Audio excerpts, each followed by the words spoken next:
Salatullah, salamullah ala Taha Rasulillah. Salatullah, salamullah ala Yasin Habibillah. Masya Allah, tabarakallah. Assalamualaikum warahmatullahi wabarakatuh. Waalaikumsalam warahmatullahi wabarakatuh. Jamaah. Yeay. Oh jamaah. Yeay. Alhamdulillah. Alhamdulillahirabbil alamin. Allahumma sholli ala sayyidina Muhammad wa ala ali sayyidina Muhammad. Alhamdulillah jamaah, kita ketemu lagi di Islam itu indah. Boleh tepuk tangannya dong dengan semangat. Masya Allah, tabarakallah. Hari ini senang sekali ya ketemu lagi sama guru-guru kita yang Masya Allah sangat kita cintai karena Allah. Dan senang juga ketemu sama calon-calon penghuni surga. Amin ya rabbal alamin. Alamin. Pastinya udah sholat subuh semuanya ya. Dan senang banget kita berkumpul di sini karena kan kita juga makhluk sosial ya, saling berinteraksi, saling belajar dalam kebaikan ya. Dan aku juga pengen tanya nih Ustadz sama jamaah yang ada di studio. Iya, silakan ada yang mau ditanyain apa? Ngomong-ngomong masalah kebaikan, pernah nggak di sini? Ini nggak apa-apa, angkat tangan aja. Ini bukan ria karena ini akan menjadi pembelajaran buat kita, buat jamaah juga yang ada di rumah ya. Pernah nggak jamaah yang ada di studio ini membantu orang lain atau diminta pertolongan sama orang lain? Ada yang pernah boleh angkat tangannya? Ada yang Ada yang pernah minta bantuan nggak sama ibu bapak? Coba. yang muda-muda Ada aja deh. ya. Yang muda aja. Mana? Boleh. Nah, per- Pernah nggak dimintain bantu sama keluarga, teman, tetangga atau siapapun? Nah, Pernah. Biasanya dalam hal apa? disuruh beli apa gitu. Disuruh beli. Emang kesini sama siapa? Kesini sama siapa? Sama mama. Oh ya udah Oh. berarti mamanya. Oh mamanya nyuruh-nyuruh ya? Oh iya, gak apa-apa ya. Salah satu ini wujud berbakti sama orang tua ya. berbakti Gak apa-apa ya. sama orang tua. Tepuk tangannya dong. Boleh kembali lagi ke tempat duduk. Karena pertolongan itu sebenarnya dalam hal apapun gitu ya. Kenapa aku suruh maju gak karena boleh kita malu? kan Untuk jadi saling pelajaran. bantu. Betul. Ya saling tolong menolong. Karena kita kan makhluk sosial betul tadi kata Mas Sony pagi-pagi bahwa kita ini makhluk sosial. Jadi dalam hal ini kita lahir dibantu orang. Ya. Sampai mati pun akan dibantu orang. Betul. Makanya kenapa ngebahas masalah bantu dan membantu. Karena ada yang bilang ngebantu itu harus pilih-pilih. Loh kok ngebantu harus pilih-pilih? Ada yang bilang enggak. Ngebantu nggak boleh pilih-pilih. Makanya kita bahas pagi hari ini. Tema kita adalah ternyata bantu orang harus pilih-pilih juga. Harus ada kayak gitunya. Tanda tanya. Tepuk tangannya dong. Masya Allah. Jadi buat jamaah disiapin catatannya. Insya Allah kita belajar sampai akhir. Kalian akan tercengang. Weh. Emang ada yang apa spesial hari ini? Ada lagi yang spesial kan hari ini juga ada insya Allah ada sosok yang bisa menginspirasi kita. Viral sekali. Kita viral banget loh. Kita langsung kedatangan udah ada di studio tapi kita lihat dulu nih. Kita punya tayangannya ya. Kita lihat dulu tayangannya. Keikhlasan Ustadz Denny. Ini dia tayangannya. Silakan. Masya Allah tabarakallah jamaah yang ada di studio, yang ada di rumah juga. Boleh kasih tepuk tangannya untuk Ustadz Denny. Ustadz Denny silakan masuk Ustadz. Masya Allah tabarakallah. Masya Allah. Assalamualaikum Ustadz. Ustadz sehat. Masya Allah. Ustadz sini Ustadz terima kasih loh. Sudah datang ke Islam itu indah. Jamaah yang ada di rumah, yang ada di studio pasti juga pernah melihat dan mendengar kisah inspirasinya ya. Pernah semuanya. Boleh kasih tepuk tangan lagi untuk lebih semangat hari ini. Masya Allah.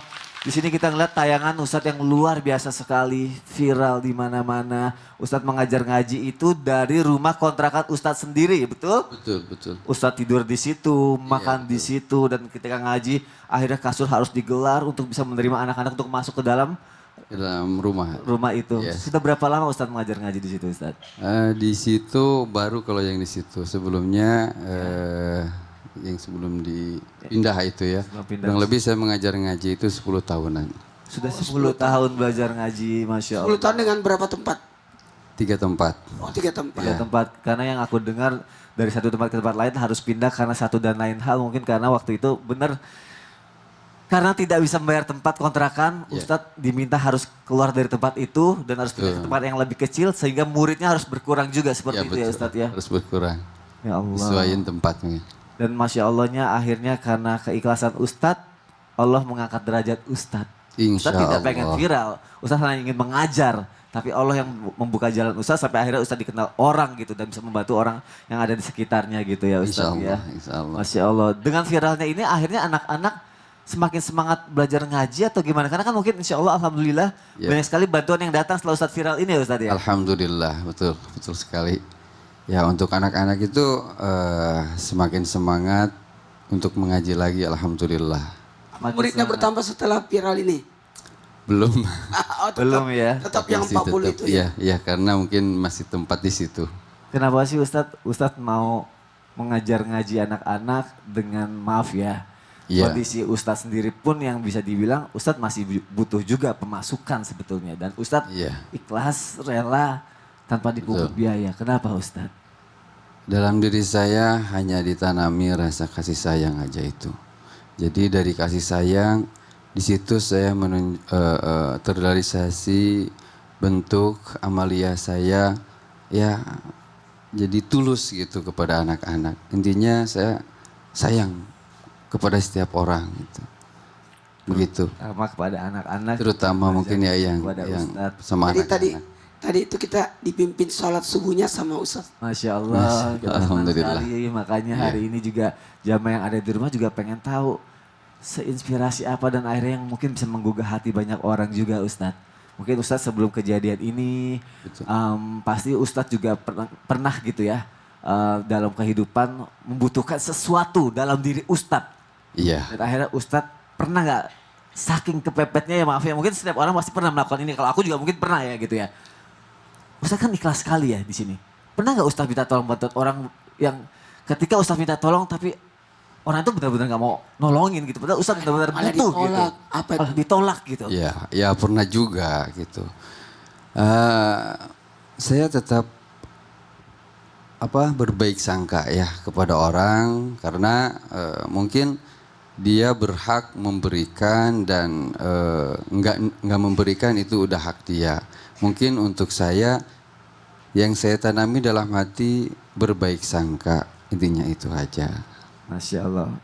Ustadz hidup dengan penuh baik sangka, dengan penuh rasa sayang, bahkan penuh rasa syukur. Karena aku sempat lihat jamaah ketika Ustadz ditanya, Ustadz sudah makan belum? Lalu Ustadz menjawab, Alhamdulillah belum. Padahal belum makan, tapi tetap ada rasa syukur di situ. Alhamdulillah. Di sini kita pengen belajar lagi, kita pengen nanya-nanya lagi nanti sama Ustadz. Insya Allah. Bisa menginspirasi semuanya yang ada di sini juga. Karena boleh tepuk tangannya untuk Ustadz Denny. Ustadz silakan duduk dulu, nanti kita akan bertanya lebih banyak lagi terhadap Ustadz. Karena Ustazah Romlah, apa yang dilakukan Ustadz Denny, Ustadz tuh all out sekali untuk memberikan kasih sayang, pelajaran, ilmu yang bermanfaat kepada anak-anak. Tapi sebenarnya dalam Islam sendiri boleh nggak kalau kita tuh sebenarnya se-all out itu gitu. Kita ngasih apa yang kita punya sampai kita sendiri tuh kekurangan gitu. Kita nggak mikirin diri kita tapi kita mikirin orang lain gitu. Ya, walaupun kita kekurangan, kita susah tapi kita masih bisa membantu gitu. Baik. Oke, Silakan, ya, kita sama-sama belajar Mas Wani, Ustadz Maulana, Ustadz Denny dan juga Ustadz Syah. Masya Allah. Bismillahirrahmanirrahim. Assalamualaikum warahmatullahi wabarakatuh. Waalaikumsalam warahmatullahi wabarakatuh. Alhamdulillah wa syukrillah. Allahumma salli ala Sayyidina Muhammad wa ala ali Sayyidina Muhammad. Allahumma bika asbahna wa bika amsayna wa bika nahya wa bika namut wa ilaika nusyur. Masya Allah, jamaah. Yeay. Oh jamaah. Yeay. Alhamdulillah. Masya Allah. Dari mana ini Ibu Bapak? Bu, lagi ditanya, dari mana? Bandung. Ulangi dari mana, Bu? Oh yang hejo-hejo juga Bandung? Oh dari mana Ibu-ibu? Oh Cianjur, Masya Allah ya Allah. Nah, kita sekarang belajar dan tadi kita sudah dengar bagaimana Ustadz Denny begitu ikhlas membantu orang. Begitu ikhlas mendidik, membina, mengajar anak-anaknya. Apalagi ini adalah mengajar Al-Quran, mengajar agama. Yang jadi tadi bahan pertanyaan, walaupun beliau dalam keadaan susah, walaupun beliau dalam keadaan kekurangan, tetapi beliau benar-benar membantu dengan maksimal. Yang jadi bahan pertanyaan tadi Mas Sony, apakah ketika kita membantu orang yang kesulitan, membantu orang tetapi diri kita sendiri kekurangan, itu bagaimana? Bu, ngantuk. Bapak, Masya Allah, coba kira-kira kita nih punya nasi satu piring-piringnya nih, cuman sepiring doang. Sepiring aja, terus datang tetangga kita, Bu, saya belum makan 1 minggu, boleh nggak minta nasinya? Cuman 1 piring, kira-kira ibu bapak ngasih nggak? Kalau dikasih berarti ibu bapak nggak punya nasi? Nggak apa-apa. Masya Allah, calon-calon penghuni surga semua ini. Amin. Allah ya Rahman ya Karim. Pencitraan. Ibnu Qayyim al-Jauziyah mengatakan, ketika kita membantu orang dalam keadaan lapang, itu adalah ibadah. Tetapi ketika kita membantu orang dalam keadaan sempit, itu adalah jihad hati. Kenapa? Karena membantu orang dalam kesulitan, membantu orang dalam kesusahan, itu adalah puncak keikhlasan yang tertinggi. Kenapa? Karena orang membantu dalam kesulitan itu tidak ada niat sekalipun, melainkan hanya mengharap ridho dari Allah Subhanahu wa Ta'ala. Tadi Ustadz ini mengatakan, Masya Allah, benar-benar ikhlas. Walaupun ada penolakan, walaupun mohon maaf ada kekecewaan, tetapi apa? Beliau selalu berbaik sangka. Kenapa? Karena beliau yakin bahwa ketika kita memberi, pasti Allah akan membalas walaupun kita tidak mengharap balasannya. Walaupun balasan itu bukan dari orang yang membantu kita. Mungkin nanti ketika kita dalam kesulitan, pastilah kita hidup ini punya masalah.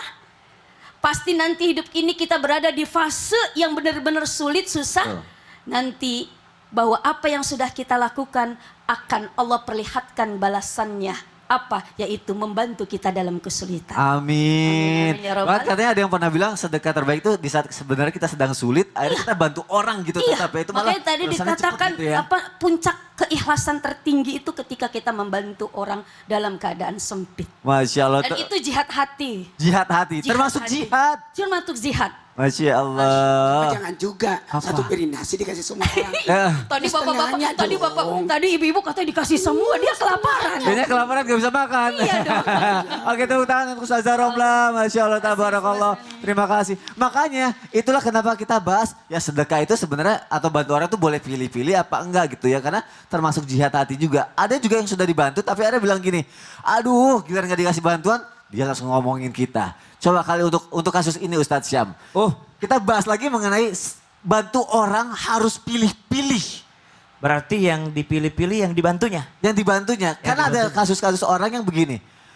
Udah diutangin, kita kasih, kita bantu. Dibantu. Besoknya ngelakuin lagi.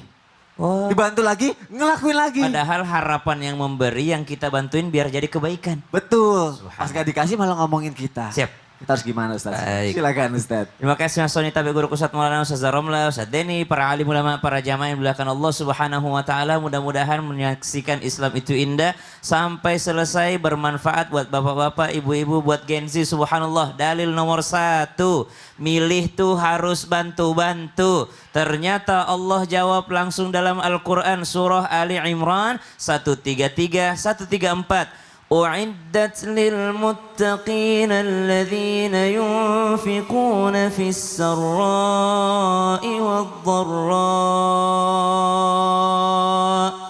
Kalau membantu masih milih-milih, jawabannya dalil pertama dalam Al-Quran Ali Imran 133, 134. Dijanjikan surga dan ampunan bagi orang-orang yang bertakwa. Mana ciri orang yang bertakwa? Mereka yang mengeluarkan fis-sarra'i wad-dharra, dalam keadaan lapang ataupun sempit. Wal kadhiminal ghaidh, mampu menahan amarah wal afina 'anil nas, mampu memaafkan manusia. Siapa yang dimaafkan di sini? Orang yang dibantu. Orang kemarin dibantu kok tiba-tiba hari ini jadi orang tidak baik. Subhanallah. Dalil nomor 2, surah An-Nur ayat 22. Ketika Sayyidina Abu Bakar As-Siddiq radhiyallahu anhu warda mengetahui salah satu panitia gosip hadithul ifki pada saat itu yang memfitnah Ibunda Aisyah radhiyallahu anha wardaha adalah keluarganya sendiri. Kata Abu Bakar As-Siddiq, "Oh, ternyata kamu yang ngomongin putri saya.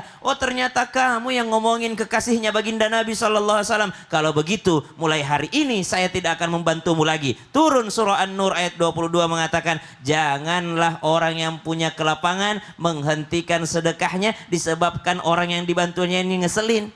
Tetaplah engkau berikan kepadanya, wal ya'fu wal yasfahu, maafkan dia, perbaiki dia, karena kamu pun senang ketika dimaafkan sama Allah. Oh, Masya Allah, jadi tetap dibantu, tetap maafkan dan diperbaiki justru ya. Sikap pertamanya bukan langsung dibantu lagi, bukan. Oh, bukan langsung dibantu lagi. Maafkan dulu, karena Maafkan nggak dulu. mungkin dibantu kalau belum kita maafin. Betul juga ya. Tapi sambil diperbaiki yang seperti Ustaz. Subhanallah. Masya Allah, terima kasih Ustaz Syam untuk Sama-sama, penjelasannya. Mas Soni. Tepuk tangan lagi untuk kita semua jamaah. Masya Allah, pembahasan ini semakin menarik. Siapin catatannya, insya Allah jangan kemana-mana. Takut ketinggalan sesuatu yang ya sayang banget nih kalau ketinggalan ini. Tetap di Islam itu indah, jamaah. Alhamdulillah.